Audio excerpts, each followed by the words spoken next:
Salut à tous et salut à toutes et bienvenue sur la GameOpad TV. Chiss aujourd'hui vous propose le test de Bruce Lee sur Atari 800 XL, jeu édité par la société Datasoft en 1984. Il existe en support cartouche, cassette et disquette. Ce jeu est également sorti sur Apple IIc, Commodore 64, Spectrum et Amstrad. Alors le principe est tout simple, vous pénétrez dans un temple pour récupérer des lampes. Au travers de votre chemin, il y aura des pièges, mais également deux méchants, un ninja et un sumo.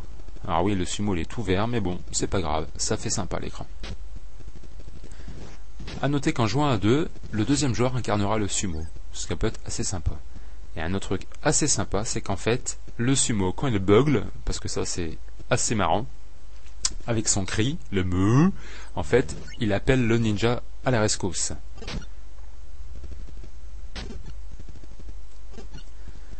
Donc vous allez évoluer dans différentes pièces pour récupérer donc ces fameuses lanternes, et à votre disposition pour vous protéger tout simplement, vous avez deux coups, un coup de poing et un coup de pied.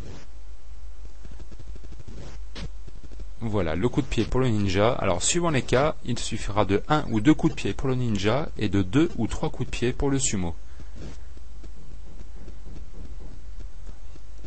Donc là dans cette salle vous voyez, à côté du ninja, une sorte de trappe. Et en fait, il faut récupérer toutes les lanternes de l'extérieur pour ouvrir cette fameuse trappe, pour progresser dans les niveaux.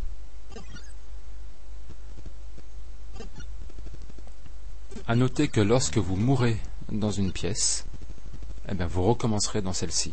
On ne recommence pas du départ comme certains jeux. En fait, il n'y a pas de checkpoint de niveau. C'est tout simplement, on meurt dans une pièce, on recommence dans la même pièce. Personnellement, c'est un jeu qui a une très très bonne renommée et de mon côté, c'est un sacré coup de cœur. Je l'ai testé sur tous les supports et ma petite préférence va tout de même à l'Atari 800 XL. La version Commodore 64 est bien faite, on peut dire que c'est quasiment un clone de l'Atari 800 XL tout simplement, hormis les bruitages. La version Amstrad est hyper sympa, mais bon voilà, personnellement mon coup de cœur c'est la version Atari 800 XL. Donc voilà, maintenant nous sommes dans les sous-sols. Et à partir de là, les pièges commencent à apparaître. Vous pouvez voir justement, hop, voilà, en bas, là juste à côté. Donc je vais, attendez, hop, on va se débarrasser. Voilà, donc là, voilà, un des pièges, c'est en fait ces sortes de lasers, je ne sais pas trop comment on pourrait appeler ça, étant donné qu'on est quand même dans un univers asiatique, de pics, je ne sais trop, qui en fait transperce les murs, et si vous ne passez pas au bon moment, donc il y a un bon timing à avoir, tout simplement vous allez crever sur place.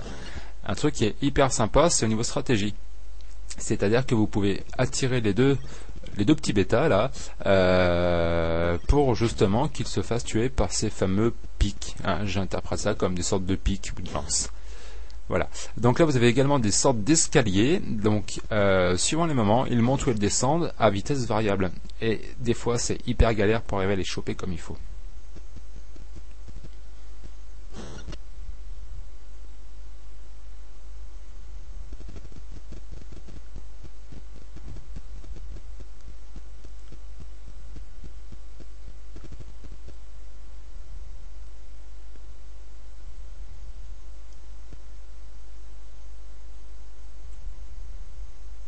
Voilà.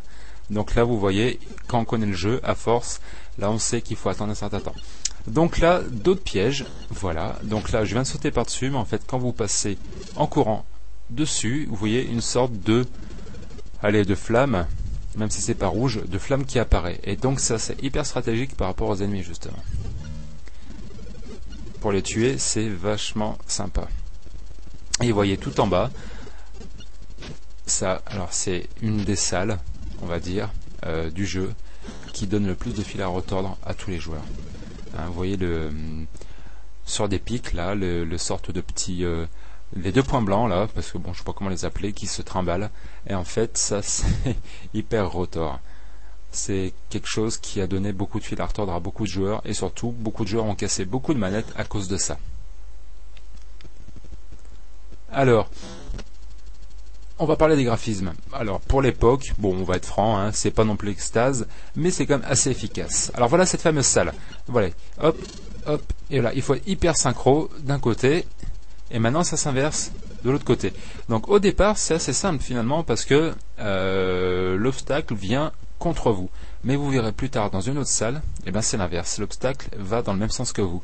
Et là, il faut être non pas synchro, mais avoir des réflexes énormes. Donc je disais, graphiquement, c'est efficace. Hein, rien d'exceptionnel. Mais personnellement, à l'époque, quand j'y jouais, j'avoue que j'étais pris dans cette ambiance, on va dire, médiévale Japon, je sais pas trop comment l'appeler. Donc voilà ces fameux escaliers là qui montent, et là je vais un petit peu galérer parce que je n'arrive pas à descendre aussi vite que l'escalier monte. Donc il faut prendre son mal en patience, tout simplement, et attendre que la vitesse redescende pour pouvoir vous-même redescendre et aller taper cette fameuse lampe.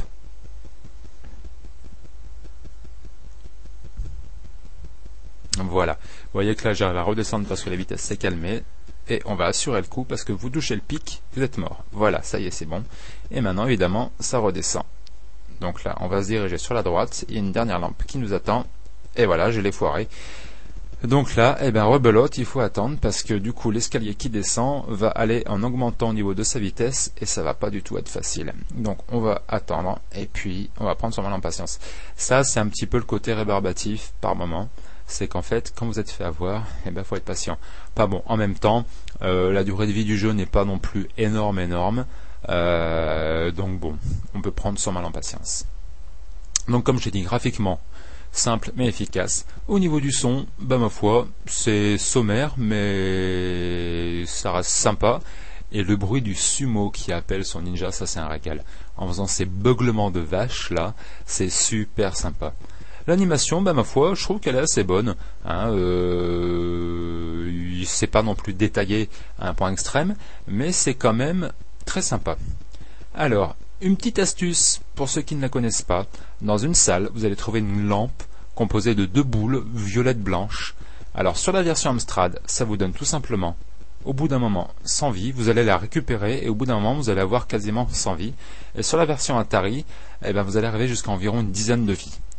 La difficulté du jeu, elle est bonne, mais il y a quand même certains passages qui sont vachement ardus. Allez, ma petite note pour ce test d'Atari 800 XL, Bruce Lee, un bon 5 suppos sur 6, car c'est quand même un jeu assez mythique, sympa, difficile, bien réalisé, et on n'en voit plus beaucoup des comme ça. Allez, j'espère que ce petit test vous aura plu, et je vous dis à une prochaine sur la GameOpad TV. Ciao, ciao.